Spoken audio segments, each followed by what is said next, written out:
아버지가 돌아오는 둘째 아들을 죽었다가 다시 얻은 것으로 기뻐했고 아무런 꾸중도 없는데 그 아들은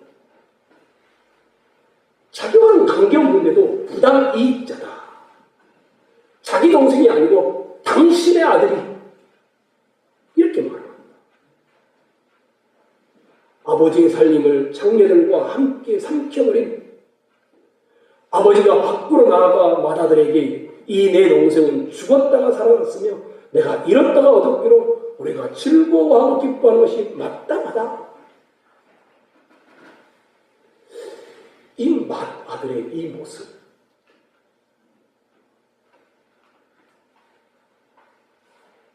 아마 이게 한 가정에 충분히 일어날 수 있는 이야기 아니겠습니까? 어떤 사람은 아버지께 자기의 사랑을 독차지하고 싶어서 아버지가 별로 좋지도 않은데 막 충성하는 그런 사람이 있을 수도 있겠고,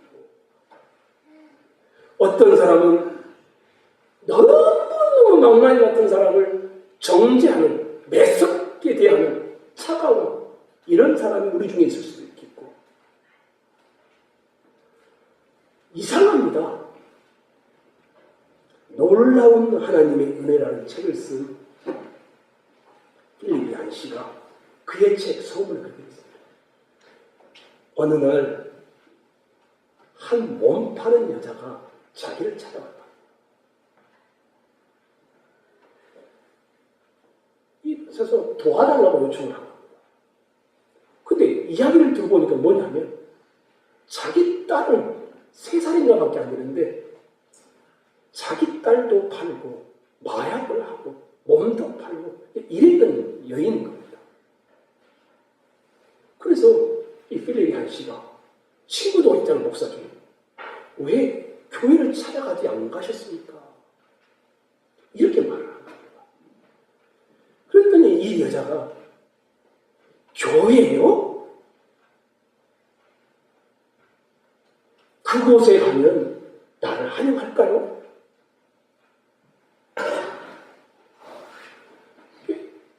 그리스도인들이 자기와 다른 회개하지 않는 사람에 대해서 너무너무 차갑다는 것을 놀라운 하나님의 은혜의 첫 장에 그렇게 시작을 합니다. 마치 오늘 본문의 맏아들과 똑같습니다. 여러 해 아버지를 섬겼는데 명을 어기면거든 나는 이렇게 아버지께 충성했는데 저 망나니 같은 아들이 아버지의 살림을 창기들과 함께 다 써버리고 왔는데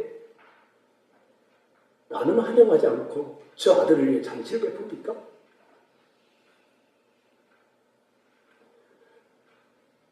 형은 자기 동생에 대해서 너무 기분이 상했습니다.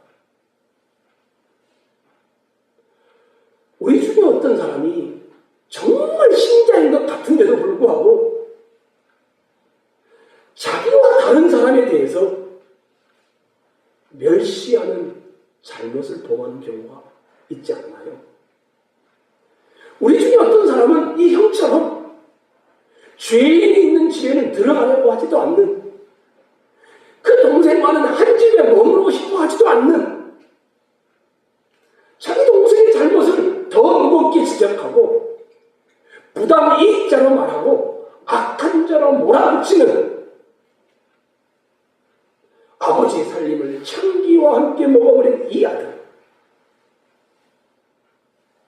저는 이 본문을 대하면서 늘 제 안에 시커멓게 있는 그 죄악을 보게 됐어요. 늘 나를 선하게 여기고 늘 다른 일을 정죄하고 늘 다른 일을 나보다 못하다고 여기는 도덕적 교만, 종교적 교만, 이런 것이 나한테 있지 않나. 나도 모르게 나보다 못한 사람을 이미 이 속에서 멸시하고 있는,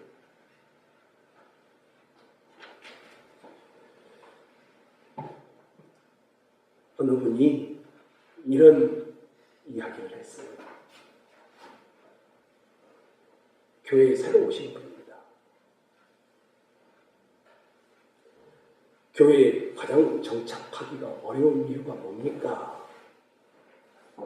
이렇게 물었더니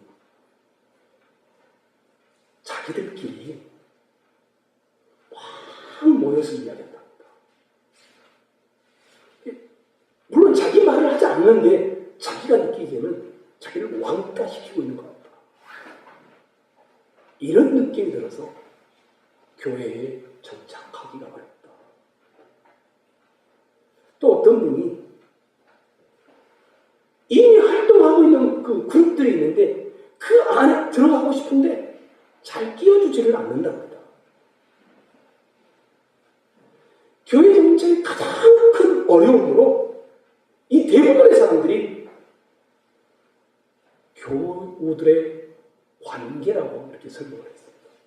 이게 기독 월간지인 교회 성장이라는 3호에 나온 내용입니다.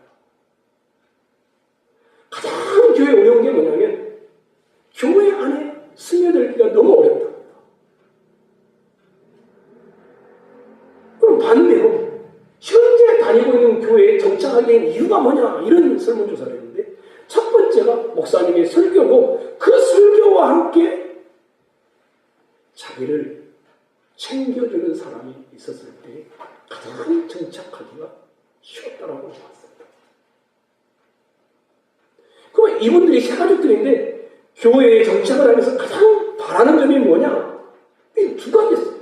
하나는 바른 교회였으면 좋겠고 건강한 교회. 또 다른 하나는 사랑이 관심이 있는 그런 교회였으면 좋겠다. 이런 이야기를 했어요.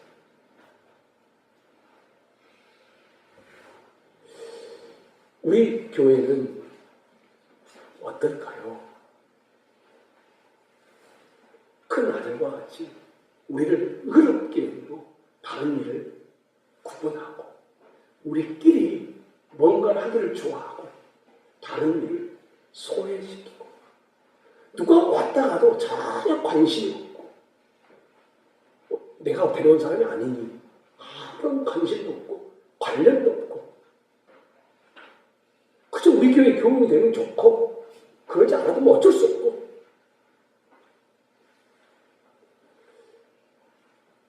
성도 여러분, 그 교회가 가장 건강하다는 것은 결국은 따뜻한 사랑입니다. 목사의 설교도 아닙니다.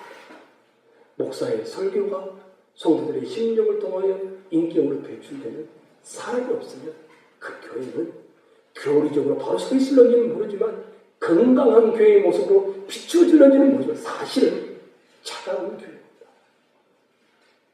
여러분들이 큰 아들 같지 않았으면 좋겠습니다.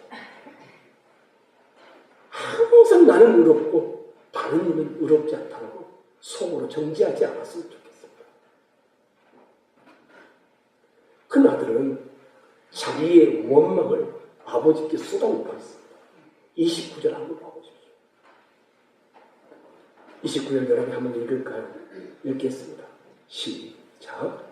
아버지께 대답하여 이르되 내가 여러 해 아버지를 섬겨 명을 어김이 없거늘 내게는 염소 새끼라도 주어 나와 내 것으로 즐기게 하신 일이 없더니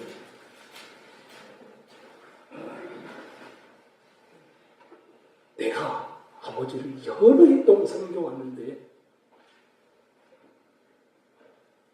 명령에 불순종한 게 없는데 아버지는 나를 한 번도 잔치를 보내준 적이 없다. 원망. 두 번째, 아버지가 나에게 염소 새끼라도 주어 친구와 더불어 즐겁게 하는 일이 없었다. 세 번째, 30절에 나왔습니다. 내 동생이 아니라 당신의 아들이 돌아오니 당신이 제일 살찐 송아지를 잡았다. 이 세 가지고 지금 큰 아들은 당자였던 동생하고 똑같은 행동을 하고 있습니다. 이 큰 아들은 자기를 뭐라고 하냐면 나는 노예와 같았다. 아버지에게. 큰 아들은 아버지를 위하여 여러 해 동안 자신을 노예로 종으로 섬겼다. 염소 새끼 하나도 그러나 어찌 요구하지도 못했다. 탕자가 아버지와 자기 사이에 무너진 관계를 회복시키려면 노예가 되어야만 하는 줄로 알고 있었던 것처럼, 그렇지 않습니까? 탕자가 나를 북군의 하나로 써주시옵소서, 종으로 써달라는 거 아니겠습니까? 이 큰 아들도 지금 아버지는 나를 아들 취급을 안 했다, 자기가 노예처럼 있었다라고 똑같이 말하고 있습니다. 게다가 당신의 아들, 동생을 동생으로 여기지도 않는, 나의 동생이라 부르지 않는 가족의 결속을 깨트려 버립니다. 근데 이 큰 아들의 불평은 이 정도가 아닌데 조금 더 심각합니다. 아버지로부터 동일한 사랑을 받고 있었음에도 불구하고 그 자신은 아우와 다른 대접을 받고 있다고 생각하는 것이라면 아주 심각한 것입니다. 그는 아버지의 사랑을 받으면서도 실제로는 아버지의 사랑을 전혀 경험하지 못했습니다. 아버지 곁을 떠난 적이 없는데 아버지의 사랑을 경험한 적이 없습니다. 아버지 곁에서 늘 일해왔는데 아버지의 사랑을 경험한 적이 없습니다. 아버지께 충성을 다하고 헌신했는데 아버지와는 관계가 없었던 것입니다. 최소한 이 형님은, 첫째 아들은 아우가 받은 사랑, 죄를 범하였을지라도 돌아온 자를 여전히 사랑하신 아버지의 이 특별한 사랑을 전혀 그 아버지의 마음을 읽지를 못했습니다. 내가 여러 해 동안 아버지를 섬기고 아버지의 명령을 어긴 적이 없음에도 이런 대우를 해주지 않으셨다라고 항변하는 이 형의 항변 속에는 아버지와의 관계가 얼마나 뒤틀려져 있는지를 보게 만든 것입니다. 내가 아버지를 이렇게 수고했으니 최소한 아버지는 나에게 뭔가를 줘야 되지 않겠습니까? 아버지를 위하여 아무 일도 하지 않았고 아버지의 사랑, 부모를 거역하고 집을 나가고 분깃을 허비했던 이 아들이 돌아왔을 때 살찐 소원이 없는데 왜 나에게 이랬습니까? 성도 여러분, 아버지가 두 아들을 다르게 사랑하는 것이 아닙니다. 아버지는 두 아들을 동일하게 사랑했습니다. 그럼에도 불구하고 그 아들 자신이 아버지의 사랑을 깨닫거나 경험하지 못했습니다. 큰 아들은 아버지 위에 항상 거하면서도 머무르는 아버지와 함께 지내는지 모르지만 정작 아버지의 참 사랑을 관계를 맺지 못했어요. 불행하게도 어떤 이들은 잃어버린 자식이 돌아온 것을 기뻐하며 영접하는 사랑이 충만한 하나님의 집에 항상 거하였다 하면서도 불행하게도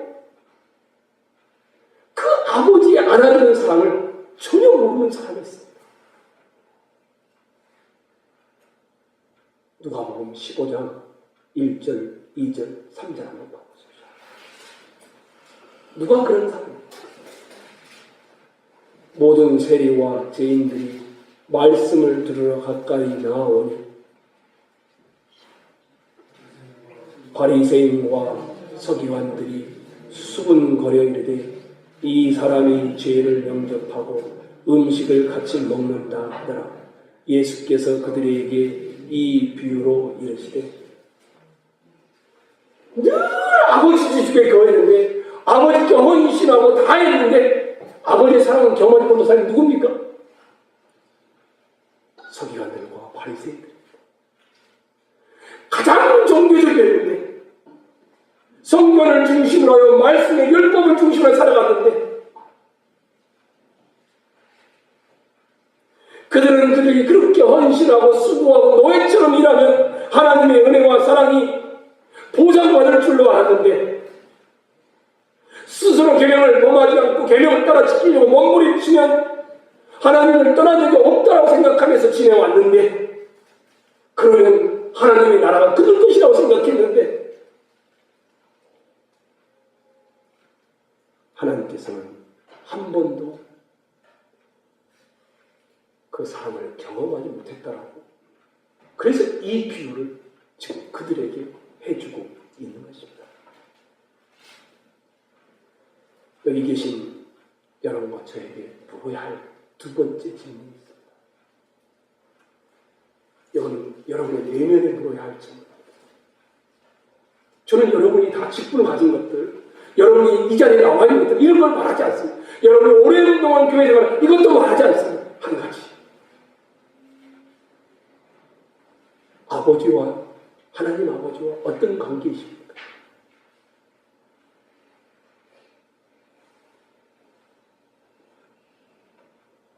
친밀합니까? 조금 여러분들에게 설명을 더 자세히 하기 위해서 제가 이해를 하나 드리겠습니다. 2011년 5월 26일자 기사입니다. 캐나다에서 타이틀이 뭡니다. 기정의 샴 쌍둥이, 이런 기사입니다. 캐나다에 사는 한 여성, 쌍둥이인데 샴 쌍둥이라고 합니다. 이게 머리가 두개골이 이렇게 쌍둥이는 따로따로 있었는데 이렇게 합쳐져 있는 거예요. 서로가 볼 수는 없습니다. 이렇게 따로따로 영적으로 보고 있습니다. 그런 아이가 태어난 겁니다.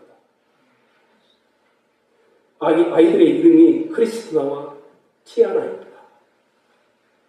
신체 구조상 서로를 볼 수 없습니다. 근데 애들이 좀 우리나라 나이로 5살이 되겠죠? 사이좋게 자라고 있었습니다. 근데 어느 날 어머니가 정말 특이한 걸 발견했답니다. 크리스티나가 한쪽의 아이죠. 케찹을 먹는다. 근데 이쪽의 아이는 바라볼 수가 없는데 이쪽의 아이가 케찹을 싫어하는데 막 찡그리더라고요. 케찹을 먹지도 않는데 자기가. 그러면서 이것을 갖다가 의사들한테 말을 하게 됐고 의사들이 실험을 하기 시작했습니다. 의학적인 내용이 들어서 굉장히 어려웠습니다. 근데 크리스티나가 눈을 감고 있습니다. 근데 이쪽에는 티아나는 눈을 뜨고 있습니다. 티아나가 뭘 보고 느끼는 거지? 이 크리스티나가 눈을 감고 안 봤는데도 느낌이 오는 겁니다. 희한한 생각의 공유가 일어납니다. 보지를 않았는데. 감정이 이쪽의 아이가 아픈데 이쪽 아이는 그 감정이 전달되지 않는데 이쪽 아이도 감정이 똑같이 아픈 겁니다. 어느 교수가 이들은 내 특정 부분 공유로 교감을 넘어 생각과 감정을 공유하는 특별한 샴 쌍둥이다. 이렇게 한 명이 주사를 맞으면 그렇지 않는 다른 여자아이도 똑같이 운답니다. 아프니까. 저는 이것을 보면서 우리가 아버지와의 관계가 이래야 되지 않겠나. 아버지와 나의 관계가 기계적인 것이 아니라 아버지는 하나님이고 나는 인간이니까 내가 필요한 것을 아래는 이 정도의 관계가 아니라 아버지의 생각을 해요. 내 생각을 아버지가 했고 이게 아버지와 우리의 관계가 되어야 되지 않겠습니까? 여러 해 동안 아버지를 내가 숨겨왔고 명을 어긴 적이 없는데 아버지를 전혀 모르는 이 첫째 아들 늘 기계적이죠.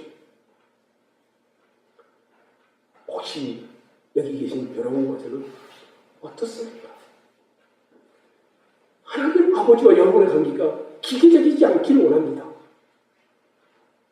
하나님 아버지와 여러분의 관계가 여러분의 자식과 여러분의 관계처럼 친밀하기를 원합니다.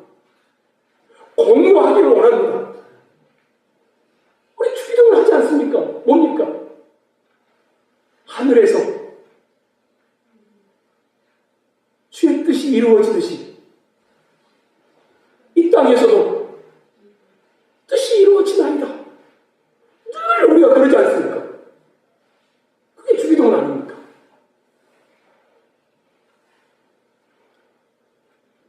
마지막 세 번째 하나만 더 마치려고 합니다. 아버지는 이렇게 원망하고 있는, 삼중에 원망을 하고 있는 두 첫째 아들을 어떻게 대할까? 집에 안 들어가는 거죠. 화가 나가지고 집 밖에서 노하면서 아버지를 원망하고 동생을 정죄하고 이러고 있었죠. 31절 한번 봐보십시오. 여러분이 한번 읽겠습니다. 시작.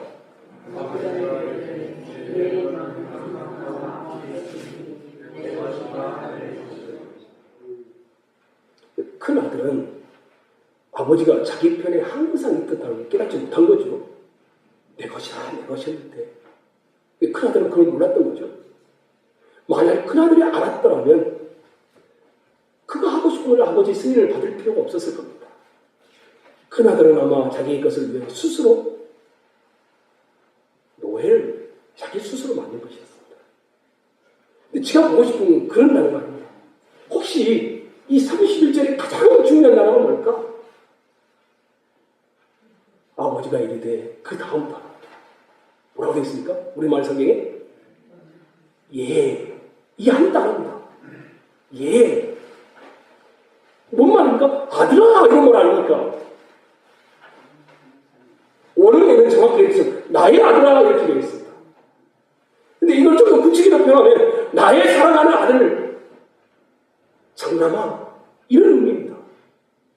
예, 너는 항상 나와 함께 있지 않니? 내 것이 다 내 것이다. 나의 사랑하는 아들아. 그렇게 아버지를 향하여 불평하고 동생을 자기 동생을 여기지 않는 이 첫째 아들을 아버지가 예, 둘째 아들이 돌아올 때와 똑같습니다. 이 큰아들도 똑같이 크고 있습니다. 더 놀라운 중동의 아버지가 할 수 없는 일이 나옵니다. 28절 한번 보십시오. 28절. 그가 노하여, 형님이죠. 첫째 아들. 노하여 들어가고자 아니하거늘. 그 다음에 아버지가 어떻게 합니까? 아버지가 뭐 한다고요? 나와서. 중동에서는 우리나라에서도 마찬가지입니다. 이런 일이 일어날 수가 없습니다.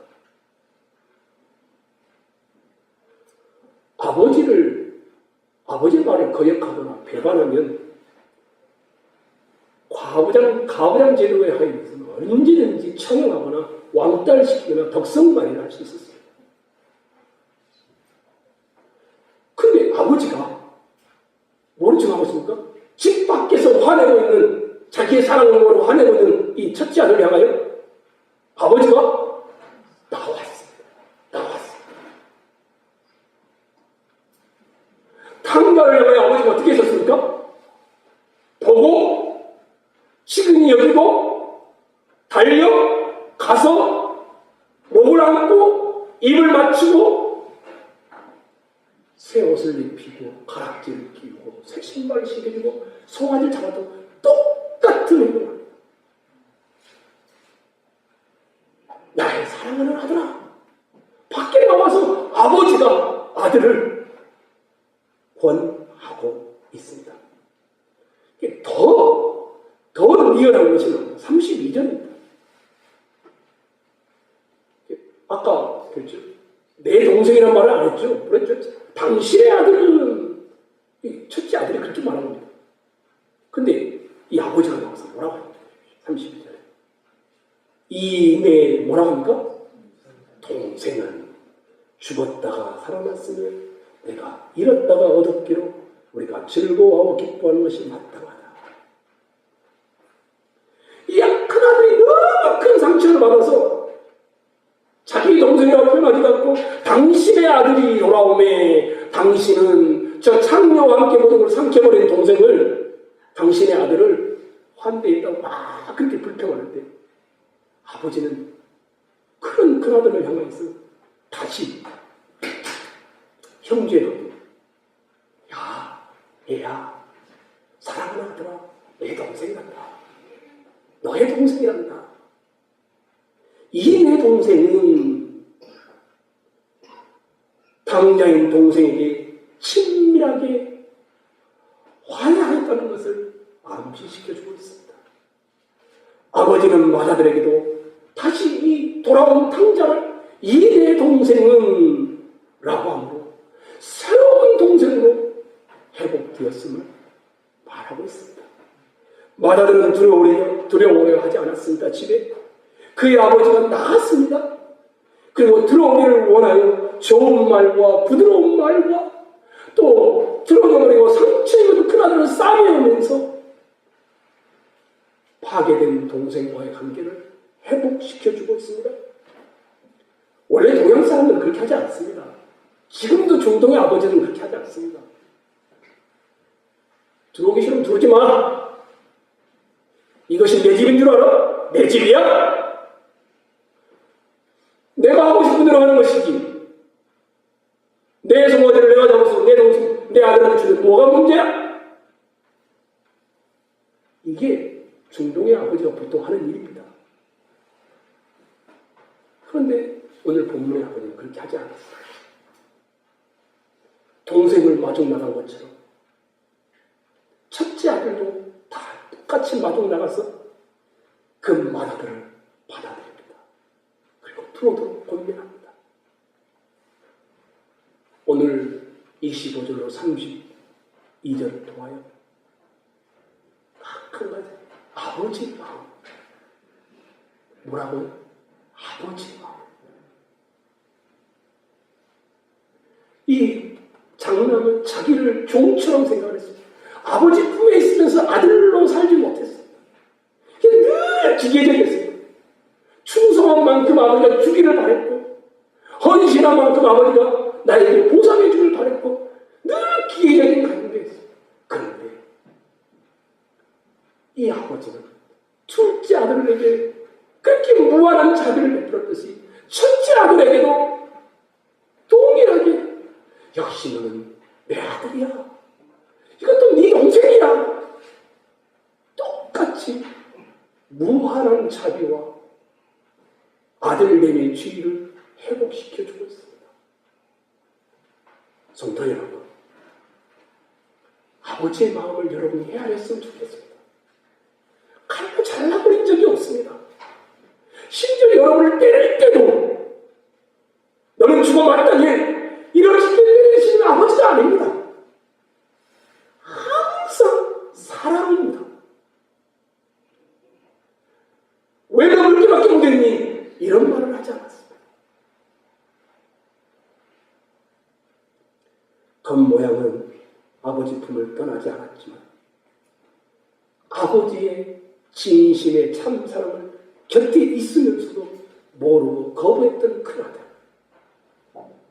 어쩌면 탕자가 둘째 아들이 밖에 나가 돌아와서 입었던 상처보다 그 옆에 있었던 이 큰아들은 더 큰 내면의 상처를 안고 살아왔는지도 모릅니다. 성도 여러분, 오늘 비유의 가장 큰 초점은 제가 보기에는 이 큰아들에게 맞춰져 있습니다. 아니, 우리에게 맞춰져 있습니다. 바리새인과 서기관들이 죄인들을 영접하고 세리와 창기들과 함께 먹는 예수님의 모습을 이해하지 못하고 비난할 때에 답변해 주신 내용입니다. 바리새인과 서기관들을 잘라버리고 그들을 버리겠다는 의도로 말하는 것이 아니었습니다. 아버지의 이 넉넉한 사랑, 너도 내 아들이고 저들도 내 아들이 되어야 된다는 이 아버지의 사랑, 저는 여기 계신 모든 분들이 넉넉한 아버지의 자비 앞에 돌아오기를 소망합니다. 혹시 실수를 하셨습니까? 혹시 늘 기계적으로만 살고 아버지는 그렇게만 생각했었습니까? 근데 아버지는 지금도 여러분과 친밀한, 하나님이시면서도 여러분과 친밀한 관계를 갖기를 소망하고 있습니다. 사랑의 아버지, 자비의 아버지, 눈물을 닦아주는 아버지, 우리 상처를 어루만져주는 아버지. 여기 계신 모든 분들이 이런 소리를 들었습니다. 예, 너는 내 사랑하는 자식이야. 주님이 이렇게 우리를 향하여 말씀하고 있습니다. 예, 너는 내 사랑하는 자식이야. 그리고 옆에 있는 여러분의 지체는 예, 네 옆에 있는 사람은 내 동생이고 내 형제야. 우리가 죄인들을 향한 하나님 아버지의 무한한 자비 앞에 부자의 관계를 회복시키듯 우리가 다시 은혜의 잔치에 초청받아 나아가고 이렇게 살아가는 우리 모두가 되기를 간절히 소망합니다.